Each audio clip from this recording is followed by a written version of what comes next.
सबको जय मसीह। आप सभी का स्वागत है आज की इस संगति में, ऑनलाइन संगति में। और ये संगति शुरू करने से पहले एक छोटी सी प्रार्थना करते हैं। प्रभु जी, धन्यवाद करते हैं परमेश्वर, आपकी महिमा प्रशंसा करते हैं इस दिन के लिए, इस समय के लिए। लॉर्ड ब्लेस करो प्रभु जी इस संगति को, और प्रभु हर किसी को परमेश्वर जो ऑनलाइन जुड़े हुए हैं, प्रभु हर किसी को आशीषित कीजिए प्रभु, आपकी महिमा के लिए प्रभु यीशु मसीह के नाम से प्रार्थना को मानते हैं, आमीन। सो हम धन्यवाद करते हैं आप सभी के लिए जो आप इस ऑनलाइन संगति में जुड़े हुए हैं। हम बहुत धन्यवादित हैं आप सभी के लिए और प्रार्थना भी कर रहे हैं। सो संगति शुरू करते हैं। सो वचन पढ़ते हैं जो कि वचन मत्ती का अध्याय 5 और वचन नंबर 24 है, और इफिसियों का अध्याय 2 और वचन नंबर 16। सो यहाँ पे जो आज का जो मुख्य टॉपिक विषय है और वो है मेल मिलाप। सो मत्ती का अध्याय 5 और वचन नंबर 24 में, तो अपनी भेंट वेदी के सामने छोड़ दे। वचन नंबर 23 से पढ़ता हूँ। इसलिए यदि तू अपनी भेंट वेदी पर लाए और वहाँ तुझे स्मरण आए कि मेरे भाई को मुझसे कोई शिकायत है, तो अपनी भेंट वेदी के सामने छोड़ दे और जाकर पहले अपने भाई से मेल मिलाप कर ले और तब आकर अपनी भेंट चढ़ा। और इफिसियों का अध्याय 2 और वचन नंबर 16, और क्रूस के द्वारा बैर को नाश करके दोनों को एक देह बनाकर परमेश्वर से मेल कराए। सो यहाँ पे मेल मिलाप के बारे में जो हिस्सा है, जो कि मेल मिलाप जो दो तरीके का है। एक व्यक्तिगत मेल मिलाप है और एक सामूहिक कह सकते हैं, जो विश्वव्यापी उसमें आता है। यूनिवर्सल जो बोलते हैं, पर्सनल और यूनिवर्सल भी कहा जा सकता है। सो इसमें पहला है जो परमेश्वर के साथ मेल मिलाप है, जो कैसा है कि लोगों का एक दूसरे के साथ मेल मिलाप, और वो है मत्ती के अध्याय 5 और वचन नंबर 24 में देखते हैं। और दूसरा है जो कि परमेश्वर के साथ मेल मिलाप है, और वो है जो हमने इफिसियों का अध्याय 2 और वचन नंबर 16 पढ़ा उसमें है। सो इस मेल मिलाप में कुछ चीज़ें जो मैं पढ़ रहा था कि रोमियो का अध्याय 5 में हम पढ़ते हैं, 5 अध्याय का वचन नंबर 1 से 11 है, लेकिन सारा पंक्ति नहीं पढ़ूंगा। सो उसमें आप देख सकते हैं, वहाँ की पहली पंक्ति में बोलते हैं 5:1 में कि इसलिए विश्वास से धर्मी ठहराए जाकर परमेश्वर से हमारा मेल अपने प्रभु यीशु मसीह के द्वारा हुआ, है ना। किसके द्वारा? यीशु के द्वारा हुआ। सो पहला जो हमने देखा कि मत्ती का 5:24 के अनुसार लोगों का एक दूसरे के साथ मेल मिलाप, लेकिन जब रोमियो का पंक्ति पढ़ते हैं और इफिसियों का 2:16 के अनुसार परमेश्वर के साथ मेल मिलाप। सो इसमें कुछ हिस्सा था कि मेल मिलाप के बारे में, जो कि मैं एक चीज़ सोच रहा था कि मेल मिलाप की आवश्यकता क्यों है ना, क्यों जरूरी है मेल मिलाप। सो रोमियो का अध्याय में जब हम पढ़ते हैं, रोमियो का 5 अध्याय वचन नंबर 10 में क्या बोलता है कि हम दुश्मन थे, हम बैरी थे, इसलिए हमें मेल मिलाप की आवश्यकता है। और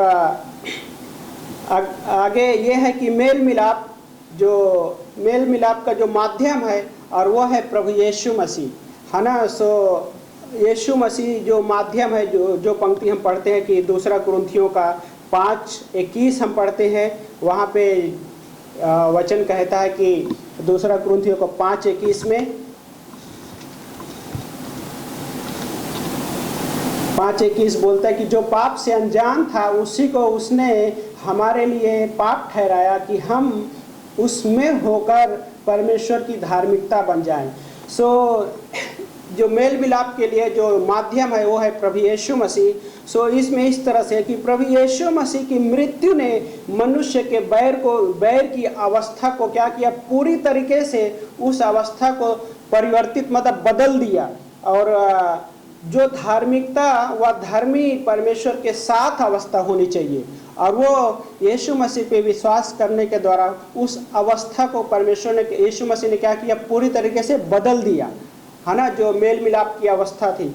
लाइक जो माध्यम है वो स्वयं यीशु मसीह है, सिर्फ यीशु मसीह है मेल मिलाप के बारे में। कई बार लगता है कि कोई एक हिस्सा है जो मेल मिलाप का विषय पात्र, जो ये सेंटेंस है, मेल मिलाप का जो विषय पात्र कौन है। कई बार ऐसा लगता है कि मनुष्य है मेल मिलाप का विषय पात्र, बट एक हिसाब से देखा जाए तो बाइबल के अनुसार, वचन के अनुसार, कि मेल मिलाप का पात्र ऐसा पढ़ते हैं रोमियो का अध्याय अगर 5 और वचन नंबर 10 में पढ़ते हैं तो वहाँ पे उस पंक्ति के अनुसार ऐसा लगता है कि मनुष्य जो विषय पात्र है।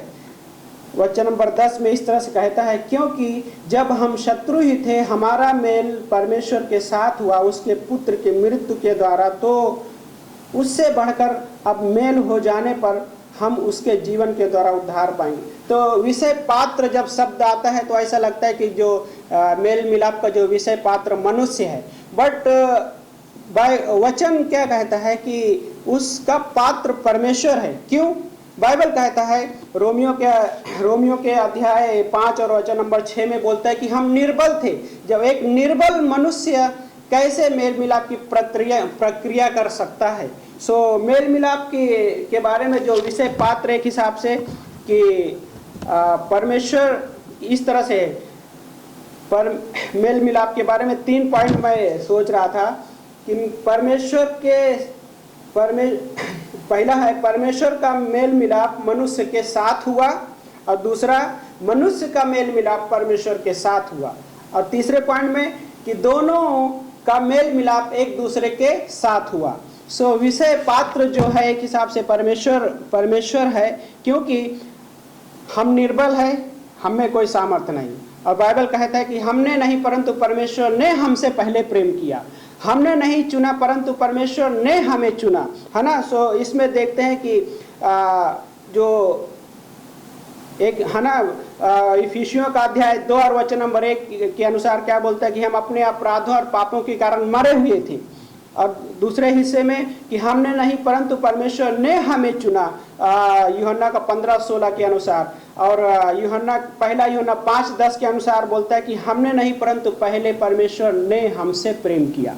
सो इसमें एक हिसाब से दिखता है कि मनुष्य पात्र है, लेकिन मेल मिलाप में जो क्रियाशील है वो स्वयं परमेश्वर है, मनुष्य नहीं। मनुष्य कमजोर है, निर्बल है, और उसको जरूरत है, और हम उस जगह पे आते हैं। और मेल मिलाप की वजह से क्या होता है वो हिस्सा जो मुख्य हमारे लिए बहुत एक हिसाब कहा जाए कि बहुत ही अद्भुत है, और वो हम देखते हैं जो कि रोमियो का 5 अध्याय वचन नंबर 3 में बोलता है कि इतना ही नहीं परंतु हम अपने क्लेशों में भी आनंदित होते हैं।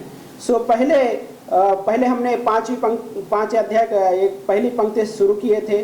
तो इसलिए विश्वास से धर्मी ठहराया जाकर परमेश्वर से हमारा मेल मिलाप अपने प्रभु यीशु मसीह के द्वारा है। उसी के द्वारा विश्वास से उस अनुग्रह में जिसमें हम स्थिर हैं हमने प्रवेश पाया, और परमेश्वर की महिमा की आशा में हम आनंदित होते हैं। पहला, महिमा की आशा में हम आनंदित होते हैं। मेल मिलाप का जो परिणाम रिजल्ट क्या होता है कि हम आनंदित होते हैं। हमारा जो आशा है परमेश्वर में है, और ये मेल मिलाप का एक रिजल्ट है।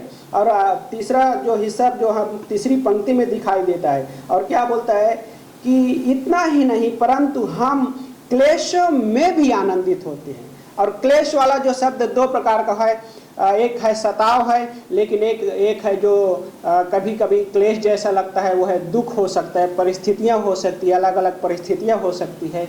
लेकिन पौलुस बोलता है कि हम उन क्लेशों में भी आनंदित होते हैं, है ना। और वो बहुत अच्छा हिस्सा है, और आगे बोलता है कि क्योंकि हम यह जानते हैं कि क्लेश से धैर्य उत्पन्न होता है ना। सो ये है मेल मिलाप का रिजल्ट, परिणाम जो कहते हैं हम उसका।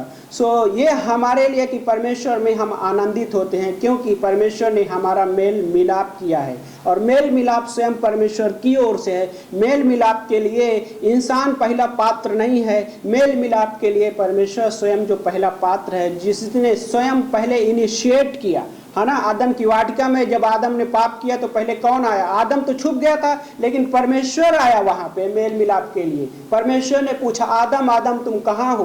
परमेश्वर ने शुरुआत किया। और इस मतलब एक हिसाब सिद्धांत के अनुसार देखा जाए तो विषय मेल मिलाप का जो मुख्य विषय पात्र वो स्वयं हमारा जीवित परमेश्वर है। लेकिन मेल मिलाप के रिजल्ट में क्या होता है कि हम कि कोई भी परिस्थिति में क्यों ना हो हम आनंद मना सकते हैं।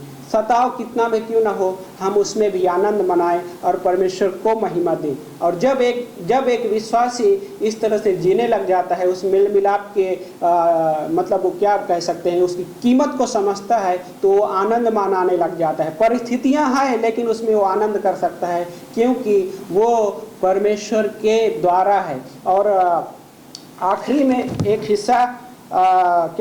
हिस्सा मैं पढ़ना चाहता कि है ना, दूसरा कुरिन्थियों का 5:19 के अनुसार, दूसरा कुरिन्थियों का 5:19 में लिखा हुआ है। दूसरा कुरिन्थियों का 5:19 लास्ट में, ये आखिरी 5:19 में लिखा कि अर्थात परमेश्वर लोगों के अपराधों का दोष उन पर न लगाते हुए मसीह में जगत का मेल मिलाप अपने साथ कर रहा था, है ना। ये हिस्सा परमेश्वर ने जो अपराध का दोष मनुष्य पर न लगाते हुए किस पे, एक हिसाब से यीशु मसीह पे पूरी तरह से गया। और इस वजह से मेल मिलाप का जो पात्र के अनुसार देखा जाए, क्योंकि यहाँ पे कौन क्रियाशील है? स्वयं परमेश्वर है ना। मनुष्य पे दोष नहीं लगाने का कार्य किसने किया?